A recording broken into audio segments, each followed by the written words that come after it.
तो आज क्लास 10 का दूसरा लेक्चर है ट्रिग्नोमेट्री से। और जैसा कि मैंने पिछले क्लास में बताया था आपको एंगल्स के वैल्यू निकालने के लिए, उसी तरह से आज जो हम बेसिकली देखेंगे ट्रिगो में वो 0 डिग्री और 90 डिग्री का वैल्यू निकालने के लिए। ठीक है, 0 डिग्री एंड 90 डिग्री। ओके, तो पहले हम लोग राइट एंगल ट्रायंगल बना लेंगे। यहां पे इसका नाम दे दिए A B and C. B पर 90 डिग्री है। ओके, फिर उसके बाद से आपको मालूम है कि ये हाइपोटेन्यूस है और ये थीटा है और ये परपेंडिकुलर है होगा, तब ये इसके लिए बेस्ट बेस होगा। ठीक है, सबसे पहले 0 डिग्री पर देखते हैं। ओके, 0 डिग्री मतलब थीटा का वैल्यू धीरे धीरे डिक्रीज करते करते 0 एंगल बनाएगा। मतलब अभी थीटा है, सपोज करो कि 30-60 डिग्री जो भी होगा, अगली बार डिक्रीज किया तो पी देख रहे हो ना, पी डिक्रीज कर रहा है। बी कांस्टेंट है बट पी डिक्रीज कर रहा है और एच डिक्रीज हो रहा है। अगले वाले में फिर पी डिक्रीज हो गया, एच भी डिक्रीज हो गया, बी कांस्टेंट है। फिर पी बहुत कम हो गया, एच भी डिक्रीज कर गया और बी अभी का भी वैसा ही है। फिर एक ऐसा पॉइंट आएगा जहां बी पी बहुत कम हो जाएगा, एच भी कम हो जाएगा, बेस के बराबर होने लगेगा क्योंकि पी कम हो रहा है। तो because H square is equal to B square plus P square. अब जब चूंकि पी खत्म हो रहा है तो एच और बी एक दूसरे के इक्वल होने लगेंगे। फिर एक ऐसा पॉइंट होगा जहां थीटा 0 डिग्री बनेगा और बी बेस बी एच के बराबर हो जाएगा, हाइपोटेन्यूस के बराबर हो जाएगा। उस टाइम पे पी लगभग 0 हो जाएगा। ठीक है, तो इस केस में साइन थीटा का वैल्यू क्या होता है हमको मालूम है, पी बाई एच। जब ऊपर वाला 0 है तो 0 divide by anything that is 0। Cos theta क्या हो जाएगा, बी बाई एच। बेस क्या है, हाइपोटेन्यूस के बराबर है, दोनों इक्वल है तो कैंसिल होकर के 1 हो जाएंगे। नाउ टेन थीटा क्या होगा, टेन थीटा हो जाएगा P by B. P 0, B तो बेस ये भी 0 हो जाएगा। अब उधर देखेंगे cosec theta which is equal to 1 by sine theta, ये अनडिफाइन हो जाएगा, अनडिफाइंड हो जाएगा वैल्यू 1 बाई 0। ठीक है, सेक थीटा जो कि 1 बाई कॉस थीटा होता है, 1 बाई 1 ही रहेगा। tan थीटा का रेसिप्रोकल होता है cot theta, that is 1 by tan theta 1 by 0। Again ये अनडिफाइंड हो जाएगा। ठीक है, तो ये 0 डिग्री का हम देख रहे हैं। ओके, अगेन अगर 90 डिग्री का देखना चले तो 90 डिग्री का कुछ ऐसे होगा, इसको आप लोग लिख लेना, पॉज करके देख लेना।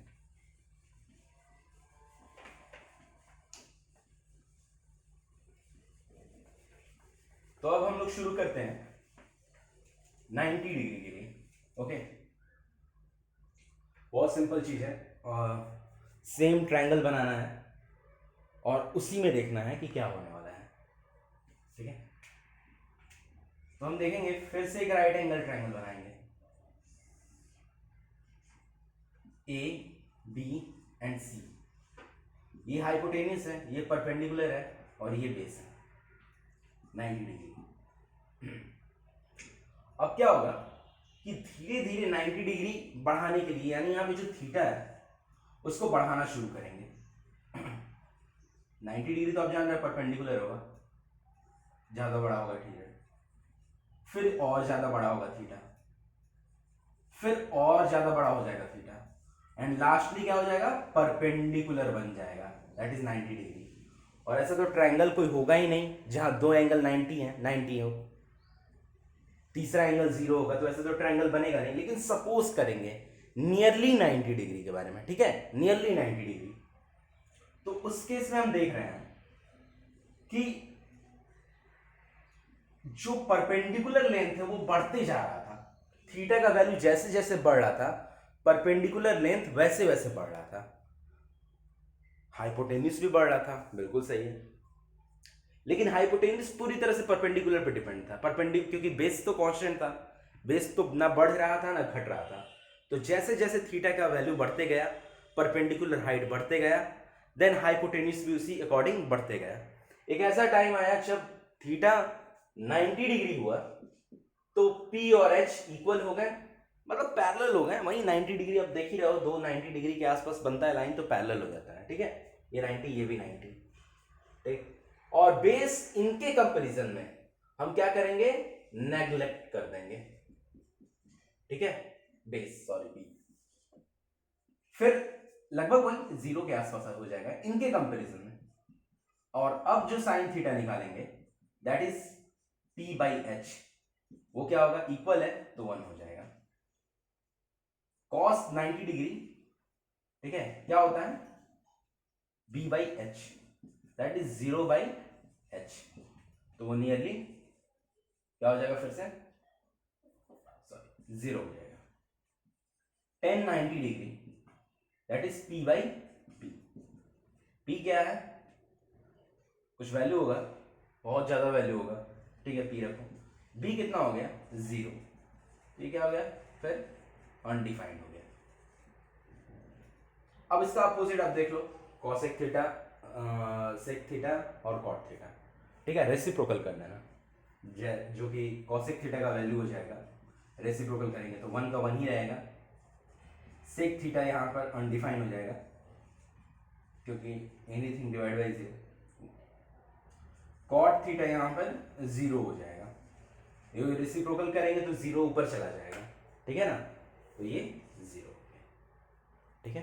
तो ये हमने ट्रिग्नोमेट्री का डिफरेंट एंगल्स के बारे में बता रहे थे। अब हम एक चार्ट बना देंगे जो आपको बहुत हेल्प करेगा एग्जाम में, कि क्या है, कैसे है, किस तरह से लिखेंगे, ठीक है, तो ये बहुत हेल्पफुल होगा आपके लिए। तो बेसिकली ये चार्ट हम प्रिपेयर करने जा रहे हैं जिसमें सारे ट्रिग्नोमेट्रिक रेशियो हैं और ये एंगल्स हैं, ठीक है ना। अब इसमें हम देखेंगे कि कहाँ क्या वैल्यू होता है, चार्ट इजी होगा तैयार करने में। साइन 0 डिग्री अभी पता चला 0 होता है, sine 30 degree 1/2, sine 45 degree 1/√2, sine 60 degree √3/2 और साइन 90 डिग्री 1। अगर आप ध्यान से देखो तो साइन फंक्शन 0 डिग्री से 90 डिग्री जाता है तो ये इंक्रीज होता है, क्या होता है, 0 to 90 जा रहा है तो इंक्रीज होते जा रहा है, ठीक है ना, बढ़ते जा रहा है, इंक्रीजिंग, ठीक है, बढ़ते जा रहा है 0 0.5, इसका वैल्यू होता है लगभग 0.707 और इसका वैल्यू होता है लगभग 0.85 और इसका होता है 0.5, ये तो 0 है और ये है 1, ठीक है। तो इस तरह से ये पता चल रहा है कि वैल्यू आपका इंक्रीज करते जा रहा है, 90 डिग्री की तरफ जा रहा है, तो ठीक है, तो आप याद रखना इसको, वैल्यू को लिख लेना। कॉस थीटा देखा जाए तो कॉस थीटा में बिल्कुल साइन थीटा के अपोजिट वर्क करता है, 1 यहां चला जाएगा, इजी रहेगा याद करने में, √3/2 यहां चला जाएगा, 1/√2 यहीं पे रहेगा, 1/2 यहां चला जाएगा और 0 यहां चल जाएगा, यानी ये डिक्रीजिंग है, ये डिक्रीज किए जा रहा है, 1 से 0 की तरफ जा रहा है। 0 डिग्री पे cos 0 डिग्री पर 1 होता है और cos 90 डिग्री पर 0 होता है वैल्यू। टेन थीटा का देखा जाए तो टेन 0 क्या होता है, 0, टेन 30 डिग्री होता है 1/√3, टेन 45 डिग्री 1, टेन 60 डिग्री √3 और टेन 90 डिग्री अनडिफाइंड, ठीक है। तो आप अगर आपको कंफ्यूजन हो रहा है कि टेन का कैसे याद रखें, साइन का आपको याद हो गया, कॉस उसका बिल्कुल अपोजिट जा रहा था, ये याद है। टेन थीटा का आपको याद करना है तो साइन बाई कॉस कर दो, because the formula of tan theta is equal to sine theta by cos theta. और अब देखोगे 0/1 0, 1/2 divided by √3/2 that is 1/√3, 1/√2 divided by 1/√2 1, √3/2 divided by 1/2 √3 and 1/0 is undefined. cosec theta just sin theta के opposite कर दो, तो यहां हो गया अनडिफाइंड, यहां 2, यहां √2, यहां 2/√3 और यहां पर 1 तो ये भी थोड़ा डिक्रीजिंग ही गया, ये डिक्रीजिंग ही गया। सेक थीटा का देखोगे, क्योंकि रेसिप्रोकल ले रहे थे, cosec theta is a reciprocal of sine theta, और साइन थीटा इंक्रीज किए जा रहा था 0 से 90 डिग्री तक, तो कॉसेक थीटा तो रेसिप्रोकल है ना साइन थीटा का भाई, ये 1/sin थीटा होता है, ये 1/cos थीटा होता है, और ये 1/tan थीटा। तो जब ये रेसिप्रोकल है साइन थीटा का, तो साइन थीटा 0 से 90 बढ़ रहा है, तो ये ऑब्वियसली बात है कि 0 से 90 डिग्री तक ये डिक्रीज फेज में रहेगा, डिक्रीज करता रहेगा। सेक थीटा अब हमको मालूम है कि कॉस थीटा का रेसिप्रोकल है, और कॉस थीटा 0 से 90 डिग्री तक डिक्रीजिंग रहता है, डिक्रीजिंग ऑर्डर में रहता है, घटते जाता है, तो सेक थीटा ऑब्वियसली बढ़ते जाएगा। तो यहां क्या होगा 1 2/√3 √2 2 एंड अनडिफाइंड, ठीक है। कॉट थीटा क्या होगा टेन थीटा का उल्टा, दैट इज अनडिफाइंड, √3 1 1/√3 एंड 0, ठीक है। तो ये हो गया ट्रिग्नोमेट्रिक रेशियो, बहुत आराम से आपको हर एंगल का वैल्यू याद हो जाएगा। आप देखो तो सिर्फ साइन थीटा आपको याद करना है ढंग से, और वो भी मैंने बता दिया है कैसे प्रूफ करना था, वो सारा चीज़ों को मैंने एक्सप्लेन कर दिया है। तो आप बेसिकली साइन थीटा को अच्छे से देख लो, 0 1/2 1/√2 √3/2 1, फिर cos theta tan theta cosec sec और कॉट, ये बहुत आराम से हो जाएगा। तो ये बेसिकली आपको बहुत इंपॉर्टेंट चीज़ है कि इसको याद रखें, ठीक है। तो इस सारे वैल्यू को देखने के बाद हम थोड़ा ग्राफ के बारे में भी पढ़ेंगे कि ग्राफ कैसे इंट्रोड्यूस होता है, ओके।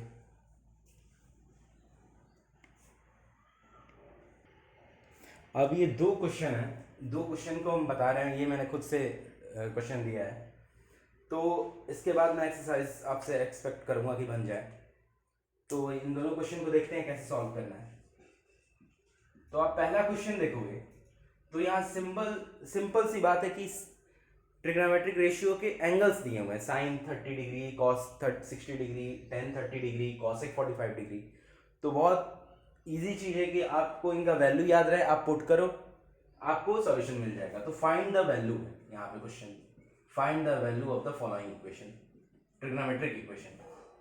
तो पहले देखते हैं, साइन 30 डिग्री का वैल्यू 1/2 होता है, कॉस 60 डिग्री का वैल्यू 1/2 होता है, 1/tan 30 डिग्री, tan 30 डिग्री का वैल्यू क्या होता है 1/√3, कॉसेक 45 डिग्री का वैल्यू, तो साइन 45 का उल्टा यानी √2, तो वैल्यू आएगा 1/4, ये √3 ऊपर चला जाएगा, तो √3 इंटू √2, दैट इज √6 प्लस 1/4, ये आंसर होगा। अब दूसरा क्वेश्चन है, साइन 45 डिग्री, उसका वैल्यू होता है 1/√2, कॉसेक 45 डिग्री जिसका वैल्यू होता है √2, सेक 30 डिग्री, कॉस 30 डिग्री होता है √3/2, तो सेक 30 डिग्री होता है 2/√3, और कॉस 30 डिग्री दैट इज √3/2। तब देखेंगे कि 1/√2 इंटू √2 प्लस 2 ऊपर चला जाएगा, तो 4/√3 इंटू √3, तो सॉल्यूशन आंसर क्या होगा 1/2 प्लस 4/3। अब इसको सॉल्व कर लो आगे, ठीक है। तो इतना ही है, अगर आप इसको अच्छे से बनाओ, और मैं कुछ क्वेश्चन दे दूंगा, आप मेरे वेबसाइट पे जा कर के देख लो, तो वहाँ भी क्वेश्चंस मिल जाएंगे, और मैं आपको ऐसे भी सेंड कर दूंगा, तो पता चल जाएगा फिर, okay. That's it for today.